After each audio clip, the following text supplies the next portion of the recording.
अब यहाँ पर खुदा का कुदरत देखिए, अल्लाह का निज़ाम देखिए कि जो लोग जिनको आरएसएस का टिल्लू बोल रहे थे, जिसको आरएसएस का एजेंट बोल रहे थे, जिनको कहाँ से ला के देता बल्कि सवाल कर रहे थे, जिसको आरएसएस को जन्म देने वाली कांग्रेस जिन लोगों ने बोला था, आज अल्लाह का निज़ाम देखिए कि किसी पे अगर आप झूठी तहमत लगाए तो उसके हाथों से ही अल्लाह ताला उस आरएसएस के एजेंट की तस्वीर गली गली बंटवारा। असदुद्दीन अवैसी साहब, आपने आरएसएस अन्ना बोला था, आपने आरएसएस टिल्लू बोला था। आज देखिए आप खुद वो आरएसएस के एजेंट की तस्वीर पुराने शहर की गली गली बांट रहे हैं। आप खुद आपके वो तमाम हवारी, वो लोग जो आपके तकरीर में जिन लोगों ने आरएसएस के टिल्लू बोलने के बाद जिन लोगों ने वाह वाह के नारे लगाए, जिन लोगों ने असदुद्दीन अवैसी साहब का जिंदाबाद का नारा लगाए, उन लोगों के हाथ से भी आज वो तस्वीरें बट रही। ये किसी पे झूठा इल्ज़ाम लगाने का वजह। एक साहब तो यहाँ तक बोल दिए, कहाँ से ला के देता, जोरू के महर से ला के देता, क्या पूछे थे एक साहब। आज वही साहब उसी की तस्वीर पुराने शहर की गलियों में बांट लेते फिर रहे। तस्वीर से मुराद फॉर्म की बात कर रहा हूँ मैं। उसी की तस्वीर पुराने शहर की जो है गलियों में बांट लेते फिर रहे। किसी पे झूठे इल्ज़ामात नहीं लगाना। खैर ठीक है, चलिए, आवाम का फ़ायदा हो रहा। कांग्रेस पार्टी ने वादा किया था, कांग्रेस पार्टी के वादे के मुताबिक ये काम हो रहा है।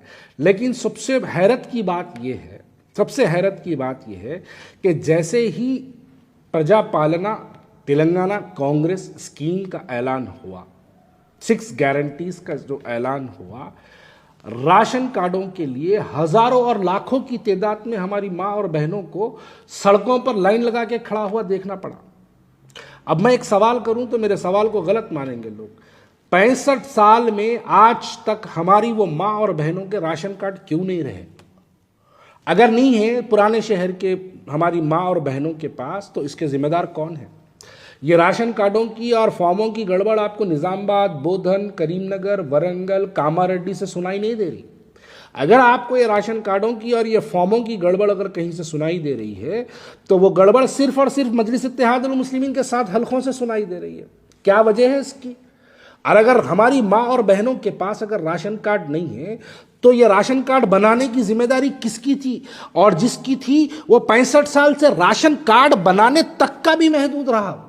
यानी वो 65 साल में राशन कार्ड तक नहीं बना के दे सका हमारी माँ और बहनों की बातें, तकरीरें तो आसमान की बुलंदियों तक होती है।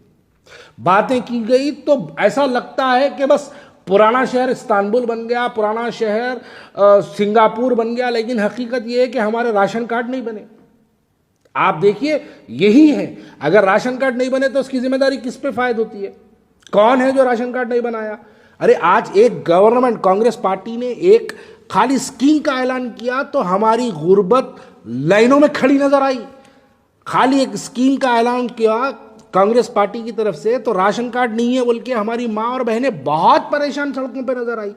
कौन है इसके भाई? 65 साल में राशन कार्ड आपने क्यों नहीं बनाया?